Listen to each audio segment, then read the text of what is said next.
Myo Renge Kyo Nam Myo Renge Kyo Nam Myo Renge Kyo.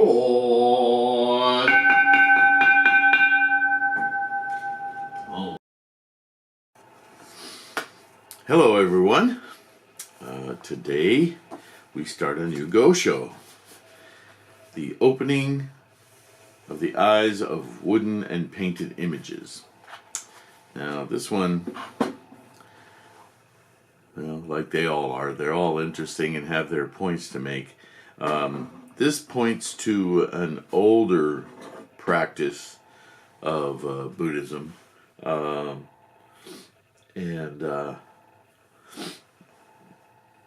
Well, I'll let Nichiren describe it, but interestingly enough, it looks as though it starts... There's a typo there. It calls this the background. Yeah, that's in the... But suffice it to say that it's not a current practice, but it does have interesting ideas and conceptions that could be useful to the modern Buddhist. I'm going to adjust my camera just a little bit here. Yeah. Seemed like the world was just a little bit... Okay. Opening the eyes of wooden and painted images. The Buddha possesses 32 features. Again, this goes back to early Buddhism. All of them represent the physical aspect. 31 of them, from the lowest, the markings of the 1,000-spoked wheel on the sole of each foot, up to the unseen crown of his head, belong to the category of visible and non-coexistive physical attributes. There are notes at the end of this Go show to explain all of that. They can therefore be depicted in tangible form, such as pictures or statues. So it's important here, he's already setting the stage and saying that pictures and statues do not represent the fully awakened state of Buddha. Whether you think of Buddha as Shakyamuni or more appropriately as a mind state that we all have, right? So in modern Buddhism, we don't chant to statues and we don't worship things, right? We awaken our Buddha mind. So, not sure why this writing was important, but I think it was more of a teaching to a certain group or person about how this works. So already he's starting out by saying, of the 32 characteristics, because if you're somebody who's working in that early Buddhist teaching, that's going to be familiar to you. If you're a modern Buddhist, the 32 features of Buddha are kind of anecdotal, historic, ancient study. But they're part of the study. So here we go. He's saying already that the highest, if you will, or the most evolved state of Buddha is not something you can see in a statue or an image or perceive. The other 31 are physical attributes. So of course, a physical thing could be used to recall them, like a picture from a vacation. The picture doesn't take you there, and that's why your vacation pictures are special to you, but other people go, yeah, you're standing in front of a rock. Wow. But to you, it recalls the entire experience, right? So that's what this is about. The remaining feature, the pure and far-reaching voice, belongs to the category of invisible and coextensive physical attributes.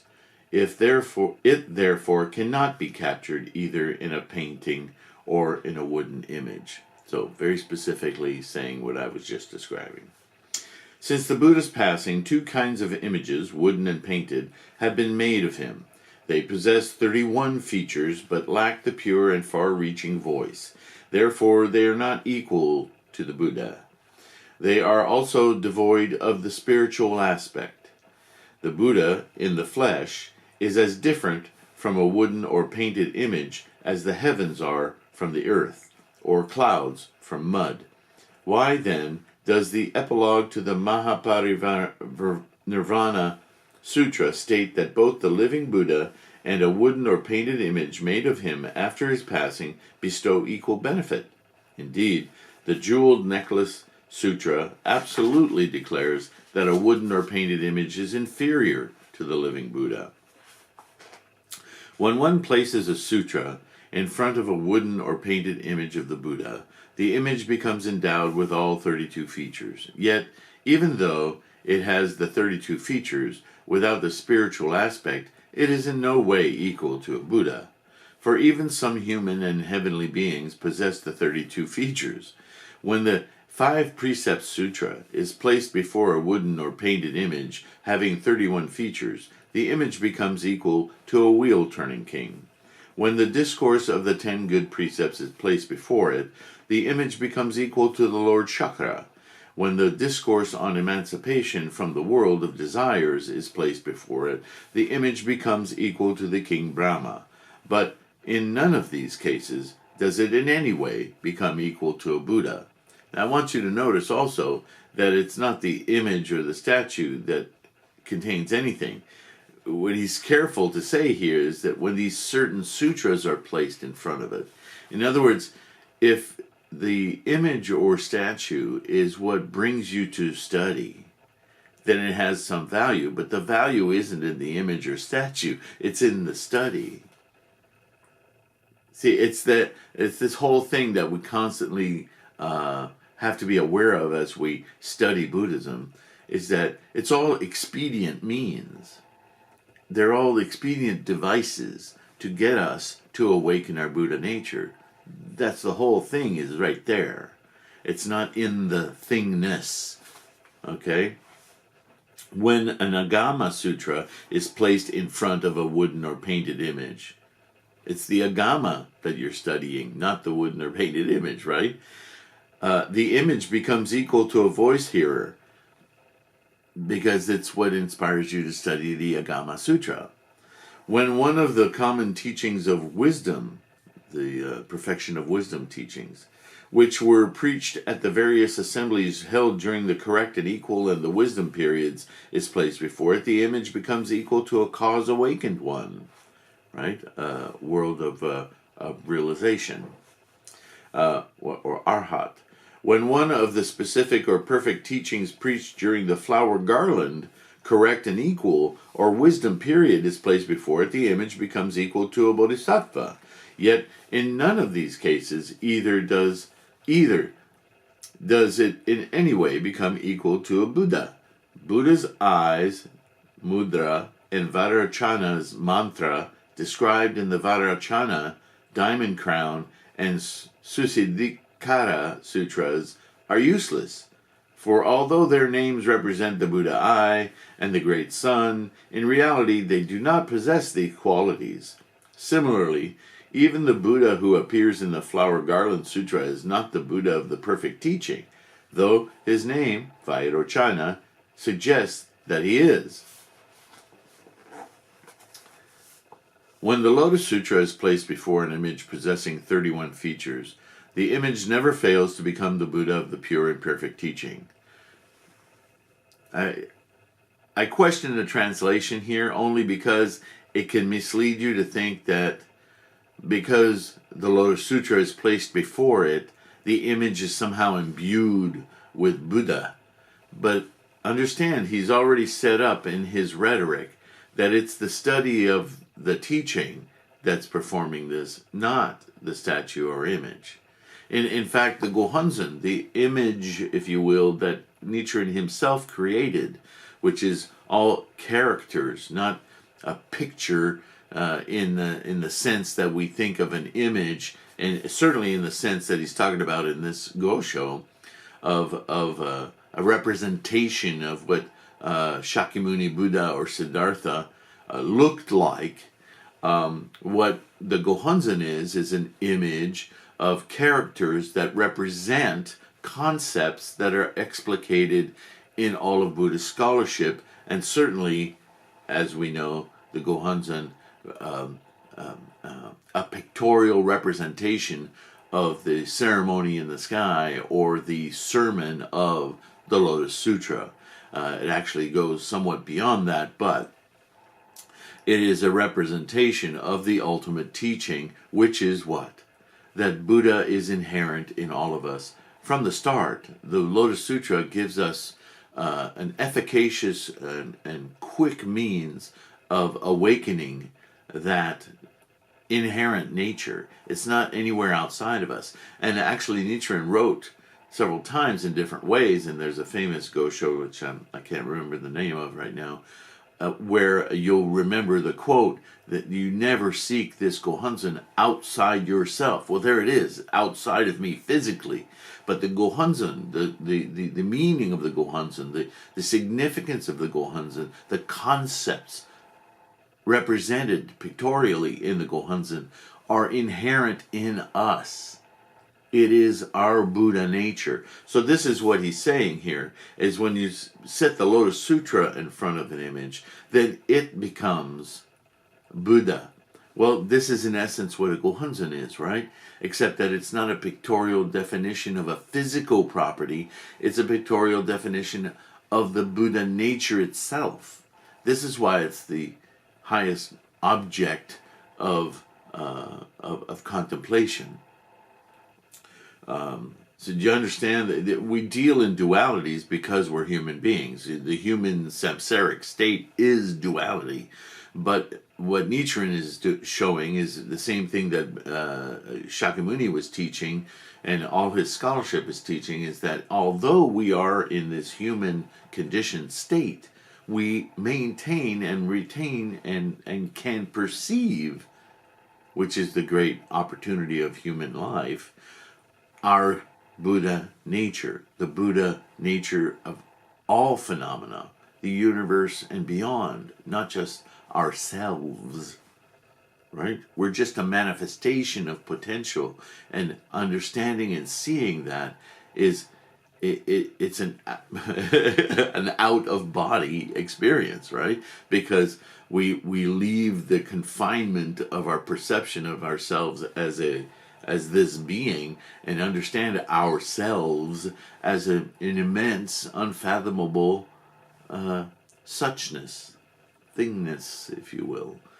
condition. All right? So when the Lotus Sutra is placed before an image possessing the 31 features, the Gohonzon, 31 features, the image never fails to become the Buddha of the perfect and pure and perfect teaching. It is for this reason that the Universal Worthy Sutra, referring to the Buddha of the Lotus Sutra, explains, quote, "A Buddha's 3 types of bodies are born from this correct and equal sutra," end quote. The correct and equal sutra in this phrase does not mean the sutras of the correct and equal period. It indicates the Lotus Sutra. The Universal Worthy Sutra also states, quote, "This great vehicle sutra is the eye of the Buddhas," multiple. "It is through this sutra that the Buddhas are able to acquire the 5 types of vision," end quote.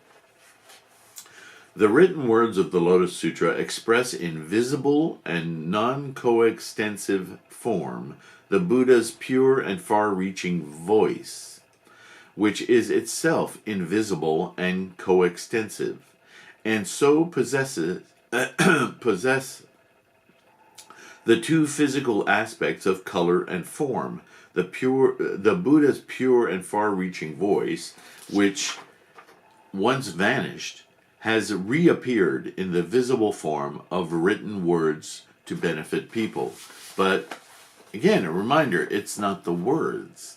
It's the meaning of the words. It's this invisible nature, right, that we can't grab physically, but that exists like your mind. Where is the mind? Where do you locate the mind? There are sutras about this too. It's not the brain. We can grab the brain, we can squeeze it and do all sorts of stuff, we can shock it and stuff, but that's not the mind. So the Buddha nature, the Buddha mind, is this liberated mind that's not attached to thingness, right? So a person gives utterance to speech on 2 occasions. On one occasion, it is to tell other people what one does not oneself believe in an effort to deceive them. That person's voice, in this case, accords with others' minds. On the other, it is to voice what only truly has in mind. Let me say that again. On the other, it is to voice what one truly has in mind. In other words, being honest. Thus, one's thoughts are expressed in one's voice. The mind represents the spiritual aspect, and the voice the mind represents the spiritual aspect, and the voice the physical aspect. The spiritual aspect manifests itself in the physical. A person can know another's mind by listening to the voice. This is because the physical aspect reveals the spiritual aspect. The physical and spiritual, which are one in essence, manifest themselves as two distinct aspects. Thus, the Buddha's mind found expression as the written words of the Lotus Sutra. These written words are the Buddha's mind in a different form. Therefore, those who read the Lotus Sutra must not regard it as consisting of mere written words, for those words are in themselves the Buddha mind. Once again, I feel I have to clarify that it's not the words themselves. It's the mind behind the words. So the meaning, understanding the meaning is everything. Buddha himself, Shakyamuni Buddha himself, said this many, many times to his students. It was kind of inherent in the way he was teaching and at the time and their capacity that everything he taught was in verbal form, and their learning consisted of repetition. So that can get you pretty darned attached to the words themselves, right? But the idea was that if you did it enough times, like martial arts, if any of you have taken martial arts, it's not that the forms and the positions that you learn in Kung Fu or Taekwondo or whatever martial art you're taking are the martial art themselves. They are expressions through your body. But to really become a master and to understand martial arts is to transcend the physical forms. The idea is to learn the forms well enough that you've trained your mind how to act and how to behave in a holistic mind-body connection. So what martial arts really try to develop is a strong mind expressed through the body's actions. And there are two opposing philosophies there too. In martial arts, many masters believe that you have to learn the internals of self-conditioning before the expression in physical form can have any benefit. A lot of martial arts, especially in our age now and in the West, we're very physically oriented in the West. Look how violent our societies are. So martial arts has kind of flopped to the other paradigm that says, well, we train physically, no pain, no gain, right? All of that stuff, in the hopes that one day your understanding of the power of your body will be that it comes from the mind. I know so many people don't get that far, and a lot of teachers in martial arts don't even go there. It's almost as though martial arts has become more of a sport, and it's all about the physical competition. But the philosophy of martial arts is a lot like what Nichiren is describing here, or Buddha for that matter, is that we go through these motions with words to express what's going on spiritually in our mind. But we can't forget that the words aren't the key, they're just a clue. And to understand the mind is to get beyond the words. So you can't hold on to each word as though it's the precious jewel, right? All right. So for this reason, Tendai in his commentary states, quote, when the Buddha begins preaching after repeated entreaties from his listeners, he expounds the heart of his teaching. The heart of his teaching is the Buddha's mind, and the Buddha's mind is itself the Buddha's wisdom. The Buddha's wisdom is extremely profound. Therefore, the Buddha refuses 3 times to proceed with his preaching, and his listeners entreat him 4 times to continue to preach. The preaching of the Lotus Sutra was accompanied by such difficulties. Compared to the Lotus Sutra, the preaching of other sutras was an easy matter. End quote. In this commentary, Tendai uses the term Buddha's mind to indicate that the sutra itself, a physical entity, actually embodies the Buddha's spiritual aspect. Okay, so I don't want to hammer on this too much, but remember what's really being discussed here. And we're dealing with translations of translations of translations, but the meaning still comes through. It's very clear that it is about the meaning, not the actual words, that the mind and the spiritual want and desire is only, we use words as devices, and we're back to that again. Expedient means, expedient devices, learning devices. In order to learn things in our human condition, we need to experience them physically. It's very hard sitting there, and I've been given this example before, and I'm going to close on this. Take, for example, the emotion of love. Anyone who's experienced something that they can actually call love understands how completely overwhelming it is. It's difficult to put into words. You can make a lot of sentences around it, give examples of it in a sense, but you can't physicalize love. I mean, you could say that sexual congress is an expression of love, but it isn't always. And it certainly doesn't often take us to that out-of-body experience of that deep, internal, moving, craving and joy and release all at the same time. Love is almost is a kind. Real love is like a kind of letting go, a kind of such an embodied embrace that it's no longer physical. It's something else. It makes the spirit tingle, right? So again, words fail. So this is like awakening. You can't put it in a bottle. You can't put it in a book. You can't put it in words. But hopefully with enough words, and this is where I can point out the inexorable fallacy of words, as how many words does it take to express a simple concept like love? Read all of Shakespeare. Read all of any great author. What was the name? Platt. I'm not good with names.